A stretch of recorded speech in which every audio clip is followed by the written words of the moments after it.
Hello coin collectors out there, welcome back to the Big D Coins channel. In today's video we have two coins from the year 2000. Both of them come to you from the Philadelphia Mint. We'll focus mostly our time on this coin right here on the left, but I also wanted to share with you this one right here. This one is the 2000 Philadelphia Mint Sacagawea Native American dollar coin, and this one of course is known for the Cheerios dollar reverse as well as the Good Acres presentation. So we'll get into that a little bit later, but want to focus mostly in on this coin right here. As you can see, we've got the red dye in the background, and we've got a coin that still has most of its red coloring to it. So that will increase the value of the coin a little bit itself, and it will increase the value because it also has what's known as a off-center error. So take a look at the penny. You can probably see that everything is a little bit shifted to the right. If you compare it to this penny right here, you can see that the collar of the coin goes around the entire thing. Well, this one right here is shifted a little bit to the right, and the collar is no longer visible on the right side of the coin. So that is what's known as a off-center penny. Now, the off-center errors aren't associated or specific to the year 2000. There could be off-center errors for any coin out there. Now, the value of the penny itself will greatly depend on the quality of the coin. So we've got a mostly red colored, a little bit circulated coin, so that will increase the value a little bit, as well as the fact that you can see the date. If you can see the date on a off-center penny or off-center any coin, that will increase the value of it as well. Unfortunately, 2000 was not a very rare year, specifically for the penny or the dollar coin. In the year 2000, there were 5,503,200,000 of these exact pennies right here that were made. There were also 8,774,000,000 that were made at the Denver Mint. Now, this one does not have a mint mark on it. That indicates that it was made at the Philadelphia Mint. They were the first mint, so they didn't need to include a mint mark on their coins to establish them as being the first mint.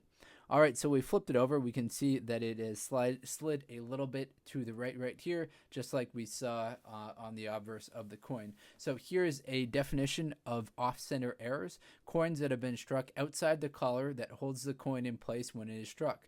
The coin is incorrectly centered with part of the design missing.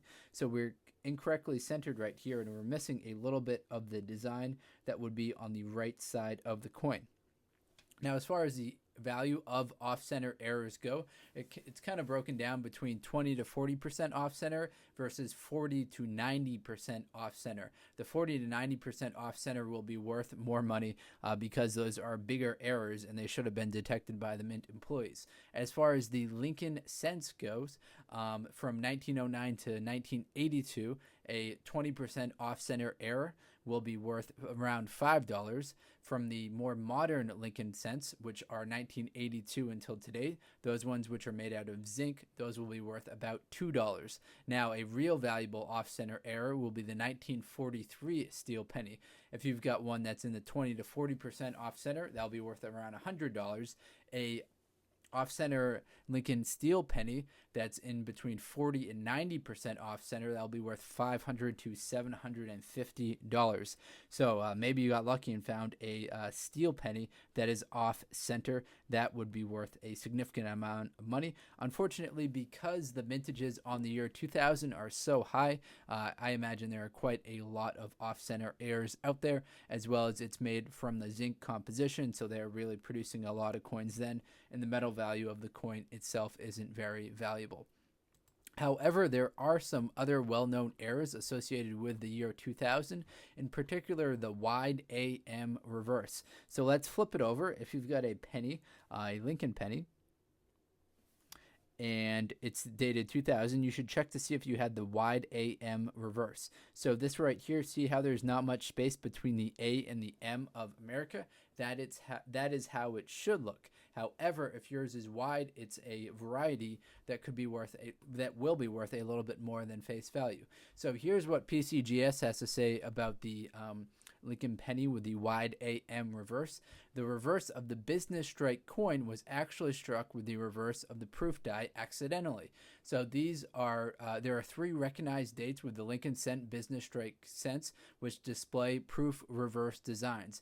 These are the 1998, 99, and 2000 wide AM business strike coins.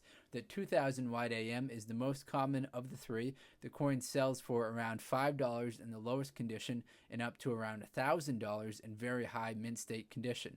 There are possibly hundreds of thousands of these examples in circulation waiting to be found, since the cents have proved to be struck on multiple dies. In return, each die then strikes tens of thousands of Lincoln cents. So there are multiple dies out there that have that wide AM reverse that was supposed to be included only on the proof coins, but it made its way onto some business class strike coins as well. So keep your eye out for the wide AM 2000 Lincoln penny.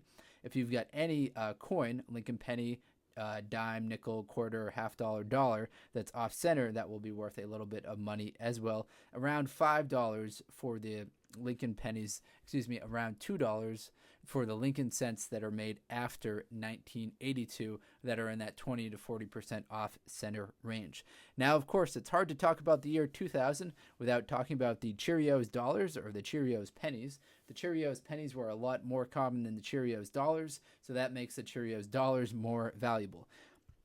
Now, if you flip it over and you zoom in on the reverse of a 2000 Philadelphia Mint Sacagawea dollar coin, and you've got a detailed tail feathers. So see how my tail feathers, the lines just go straight out right here.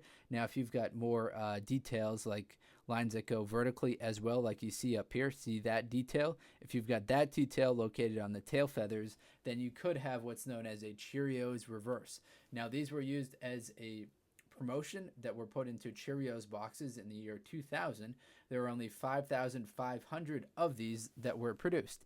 Now, there's also some good acre presentation design special finishes that exist with these 2000 Native American dollar coins. However, those were made and given just to the designer of the coin, and the designer of the coin took them directly to get graded. So there are 5,000 of those. However, the chances of you finding them in circulation are practically zero because they've all been graded and they should be in those graded slabs. But it's likely that a lot of people took their Cheerios dollars, probably held on to them for a little while, and then put them back into circulation once they realized that a lot of other people had the 2000 gold dollar as well, but they didn't realize that they had a special variety in that Cheerios dollars. Now, not all of the Cheerios dollars have that reverse. That's a little caution. So just because you've got a special Cheerios dollar and it's in the packaging, it doesn't necessarily have that special reverse to it. So the only way I think you can tell is if you take it out of the packaging and then check it out for yourself. All right, everyone, hopefully you enjoyed this video. Let's quickly wrap it up. We've got a 2000p Native American dollar coin. I was telling you to look out for the Cheerios reverse on this particular tail feathers, and we started off with this one right here, which was the 2000 Lincoln cent, which is a off-center strike coin. This will be worth around $2 because it's in that 20 to 40% off center, and it was made after 1982. Thank you very much for watching this video, everyone, and best of luck coin collecting out there. Take care.